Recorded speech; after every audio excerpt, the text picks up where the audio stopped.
हरिओम। जय श्री कृष्ण। कर्म कर्मय आनंद पाठक में मैं आचार्य आनंद पाठक आप सभी का स्वागत करता हूं। और आज के इस ज्योतिष के विषय में मैं आपको बताने वाला हूं मूल नक्षत्र के विषय में। अगर किसी का जन्म मूल नक्षत्र में हुआ है तो फिर क्या करें।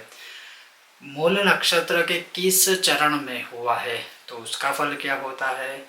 अगर मूल नक्षत्र में शांति करनी है अर्थात मूल नक्षत्र के जो अशुभ चरण कहे गए हैं उसमें अगर बच्चे का जन्म हुआ है तो फिर इसकी विधि विधान क्या है, प्रॉपर तरीके से शास्त्र में इसका क्या निर्देश किया हुआ है, सब आज इस विषय के माध्यम से अवश्य आपको बताऊंगा।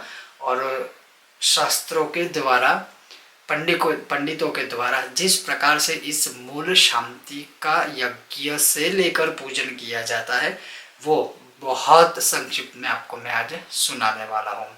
वीडियो शुरू करो उससे पहले आप सबसे निवेदन है कि अगर आप हमारे चैनल पर नए हो सब्सक्राइब अवश्य कीजिएगा। वीडियो पसंद आए तो लाइक और शेयर भी कीजिएगा। चलिए शुरू करते हैं आज का ज्योतिष का विषय मूल नक्षत्र की शांति। तो जैसे आप यहाँ पर देख पा रहे होंगे कि मूल नक्षत्र में अगर जन्म हुआ है, किस चरण में जन्म हुआ है तो क्या फल है, मूल नक्षत्र शांति कैसे करें और मूल नक्षत्र शांति कब करवाए। तो इसी स्क्रीन के माध्यम से जो मैंने प्रिपरेशन किया हुआ है मैं आपको अब आगे एक्सप्लेन करने की कोशिश करता हूँ। तो अब आप यहाँ पर देख पा रहे होंगे जैसे हर एक नक्षत्र के चार चरण होते हैं, लेकिन जो मूल नक्षत्र है और बाकी के भी नक्षत्र है जिसमें जन्म होना अशुभ माना गया है शास्त्रों के मुताबिक, लेकिन आज हम मूल की बात करते हैं। तो अगर मूल नक्षत्र में किसी का जन्म हुआ है और उसमें भी चार चरण है, ऐसा नहीं है कि चारों के चारों चरण अशुभ माने गए हैं, किंतु अगर पहले चरण में किसी भी बच्चे का जन्म मूल नक्षत्र में हुआ है तो वो पिता के लिए नाश समान है। अर्थात यहाँ पर किसी इन शब्दों को गलत तरीके से मत लीजिएगा। यहाँ पर मतलब ये होता है कि पिता को वह कष्टदायी हो सकता है किसी भी तरह से। दूसरे चरण में अगर किसी भी बच्चे का जन्म हुआ है मूल नक्षत्र में तो माता का नाश होता है, अर्थात माता को कष्ट होता है। और ये अनुभव में भी हमने सारी चीज़ें पाई है। अगर तीसरे चरण में बच्चे का या किसी का जन्म मूल नक्षत्र के तीसरे चरण में हुआ है तो धन का नाश होता है, अर्थात व्यय अधिक होता है। किंतु अगर चौथे चरण में किसी का मूल नक्षत्र में जन्म हुआ है तो वो बहुत शुभदायी भी है, और चौथे चरण में मूल नक्षत्र में जो जन्म लेता है वो बहुत धनवान भी होता है। अब आप यहाँ पर ये जो स्क्रीन पर देख रहे हैं ये बहुत ज़रूरी है, क्योंकि बहुत बार आपने देखा होगा शायद कि आपने किसी को कुंडली दिखा दी बच्चे की या अपनी या किसी के भी जिनका जन्म मूल नक्षत्र में हुआ है, तो जैसे ही कुंडली दिखा दी या जो अपने आप ज्योतिष बनते हैं इनमें सब आ जाते हैं। तो मूल नक्षत्र देख लिया, सोच लिया कि चलो अशुभ है शांति करवा दे, लेकिन मैं आगे आपको बताऊंगा मूल नक्षत्र का जब वास निवास पृथ्वी पर होता है तब ही उसकी शांति करनी चाहिए, और मूल नक्षत्र जब पृथ्वी पर होता है और उन चारों महीनों में अगर किसी का जन्म हुआ है तब ही मूल नक्षत्र की शांति की जाती है, अन्य 8 महीनों में नहीं। तो आइए वो मैं बताता हूँ। जैसे मूल नक्षत्र के रहने के स्थान, तो माघ माह में, भाद्रपद माह में, आषाढ़ माह में और आश्विन माह में मूल नक्षत्र कहाँ पर निवास करता है, स्वर्ग में। उसी प्रकार से कार्तिक माह में, पोष माह में, चैत्र माह में और श्रावण अर्थात सावन माह में मूल नक्षत्र कहाँ पर होता है, पृथ्वी पर। मार्गशीर्ष मास में, फाल्गुन मास में, वैशाख माह में और ज्येष्ठ माह में मूल नक्षत्र का निवास पाताल पर होता है। तो कहने का तात्पर्य है कि कार्तिक, पौष, चैत्र और सावन माह में अगर किसी का जन्म मूल नक्षत्र के प्रथम, द्वितीय या तृतीय चरण में हुआ है तब ही जाके यह मूल नक्षत्र की शांति करनी है। माघ, भाद्रपद, आषाढ़, आश्विन, मार्गशीर्ष, फाल्गुन, वैशाख, ज्येष्ठ में अगर किसी का मूल नक्षत्र में जन्म हुआ है तो शांति करनी आवश्यक नहीं है, ऐसा शास्त्रों में लिखा है।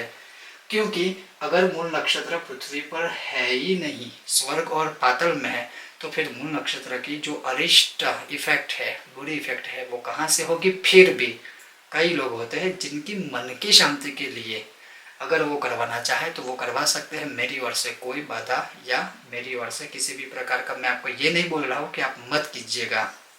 फिर भी जो शास्त्रों के मुताबिक है, कार्तिक, पौष, चैत्र और सावन माह में अगर किसी का जन्म एक चरण, दूसरा चरण, तीसरे चरण में अगर जन्म हुआ है तो फिर अवश्य मूल की शांति करनी ही चाहिए, किंतु बाकी के 8 महीने में करने की आवश्यकता नहीं है। अब आगे सुनिए। अब यहाँ पर पूरा उसका जो मूल नक्षत्र शांति का विधान है वो मैंने थोड़ा सा यहाँ रेडी किया है, लेकिन मैं आपको बता दूं मैंने सिर्फ सही जानकारी का विस्तार करने के लिए ही ये सारी चीज़ें रेडी की है। उसमें हो सकता नहीं है कि बहुत सारी चीज़ें हैं तो जो स्टेप बाय स्टेप हर एक चीज़ मुझे यहाँ पर स्पष्टीकरण देने की आवश्यकता नहीं है, लेकिन जैसे मैंने कहा कि मूल नक्षत्र के प्रथम, द्वितीय, तृतीय चरण में और जो 4 महीने बताए उनमें अगर किसी का जन्म हुआ है तो अवश्य शांति करवानी चाहिए। तो मूल नक्षत्र शांति कैसे किया जाता है? तो पहला, विद्वान ब्राह्मणों को बुलवाकर उनके द्वारा जब मूल नक्षत्र हो, जो 4 महीने मैंने आपको बताए, उन 4 महीनों में जब मूल नक्षत्र पृथ्वी पर रहता है उन 4 महीनों में तभी शांति करवाए। मूल नक्षत्र की शांति चरणों के अनुसार होती है। जैसे प्रथम चरण में है पिता का नाश, पिता को कष्टदायी, द्वितीय में है माता को कष्टदायी, तृतीय है तो धन का विनाश होता है। तो उस हिसाब से संकल्प किया जाता है और उसी प्रकार से शांति करवाए। शांति जब करवाते हैं तो यहाँ पर मैं स्थापन आदि का विस्तार से बात नहीं करूंगा, लेकिन जब आप शांति करवाते हो तो पंडितों द्वारा, ब्राह्मणों द्वारा, जैसे गणेश जी का, कुलदेवी का स्थापन, मुख्य जो स्थापन है रुद्र कलश आदि, बाकी के 4 दिशाओं में 4 स्थापन आदि किए जाता है। फिर नवग्रह और भगवान शिव जी का भी स्थापन होता है, तो वो स्थापन होता है। लेकिन जैसे शुरुआत होती है पूजा की तो आचमन करवाया जाता है, प्राणायाम है, तिलक है, रक्षा सूत्र है, शांति पाठ है, देवता नमस्कार है। उसके पश्चात जो मेन मूल नक्षत्र की शांति होती है, जो मध्य का स्थापन है, वहां पर मध्य में रुद्र कलश की स्थापना कर 4 दिशाओं में 4 अलग कलशों की स्थापना की जाती है। अब वो जो 4 कलश है उसमें एक कलश में एक ब्रह्मदेव, एक ब्राह्मण, एक पंडित जी शांति सूक्त पढ़कर उसको अभिमंत्रित करेंगे जल को। दूसरे कलश में जो जल सहित कलश हम रखते हैं 4 दिशाओं में, मैं यहाँ पर उसकी बात करता हूँ, तो उसको भी वह अग्नि सूक्त पढ़कर उसका अभिमंत्रित करेंगे उसको। फिर तीसरे कलश में रुद्र सूक्त पढ़कर वह उसे भी अभिमंत्रित करेंगे। और चौथे जो कलश है या मध्य कलश में भी कई बार किया जाता है, महामृत्युंजय मंत्र से उसे अभिमंत्रित किया जाता है। अब वो अभिमंत्रित में 16 उपचार, पूजा आदि बहुत कुछ आता है, जैसे मैंने कहा वो सारी चीजें स्पष्ट करने की आवश्यकता नहीं है। ये मुख्य है 4 सूक्त, शांति सूक्त, अग्नि सूक्त, रुद्र सूक्त और महामृत्युंजय मंत्र से चारों कलश के जल को अभिमंत्रित किया जाता है। उसके पश्चात जो स्थापन है, मध्य का जो स्थापन है, वहां पर पूर्व आदि क्रम से 27 नक्षत्र के देवताओं का आवाहन किया जाता है और उसके पश्चात 10 दिशाओं के जो दिक्पाल देवता हैं उनका भी आवाहन किया जाता है। देवताओं का आवाहन आदि हो गया। उसके पश्चात जो प्रधान, जब यज्ञ किया जाता है तो नवग्रह यज्ञ होता है, प्रधान देवता का यज्ञ होता है, मतलब जो मेन स्थापन, जो रुद्र वाला, जो मैंने कलश वाला बोला, उन पर जो देवताओं का आवाहन किया गया होता है उनका भी यज्ञ होता है। नक्षत्र देवताओं का जो पूर्वादि क्रम से 27 नक्षत्रों का आवाहन किया जाता है उनके देवता का यज्ञ, देखिए इसमें लक्ष्मी यज्ञ भी है और पर्टिकुलर उसमें श्री सूक्तम जपेद, श्री सूक्तम का भी इसमें उल्लेख किया है। तो हर एक, जैसे कोई भी यज्ञ हो, लक्ष्मी का मतलब केवल लक्ष्मी ही प्राप्त करना नहीं है, अपितु जीवन में शांति भी देना है। तो लक्ष्मी यज्ञ भी किया जाता है, रुद्र यज्ञ भी किया जाता है, सरसप से यज्ञ भी किया जाता है, गुग्गुल से भी यज्ञ किया जाता है, फिर पूर्णाहुति होती है। अब ये जो पूरा कर्म किया है, मूल नक्षत्र शांति कर्म, ये सबसे महत्वपूर्ण अंग है पूरे कर्म का, पूरी शांति का। क्या है? अभिषेक कर्म। अब अभिषेक कैसे किया जाता है? तो जिन बच्चों का या जिनका मूल नक्षत्र में पहले, दूसरे या तीसरे चरण में जन्म हुआ होता है तो क्या करना होता है? तो जो कलश अभिमंत्रित ब्राह्मणों द्वारा किए जाते हैं वो कलश, या तो बीच का जो रुद्र कलश है उसमें सर्वौषधि, मतलब अलग अलग प्रकार की औषधियाँ जो होती है, भिन्न भिन्न प्रकार की औषधियाँ होती है, वह औषधियाँ उसमें डाल दी जाती है। फिर उसे क्या किया जाता है कि उसमें डालकर मिट्टी का एक घड़ा, जो पहले से रेडी करना है, मिट्टी का एक घड़ा लेकर उसमें 100 छिद्र करने होते हैं। मिट्टी के घड़े में 100 छिद्र करने होते हैं। जो कलश ब्राह्मणों के द्वारा उसमें जो जल था या जो सर्वौषधि उसमें डाली हुई थी, उसे ब्राह्मणों द्वारा जो सुक्तम पढ़कर अभिमंत्रित किया था, उस जल को पूरे मूल नक्षत्र शांति के अंत में पिता के द्वारा उस मिट्टी के घड़ों को पकड़ा जाता है।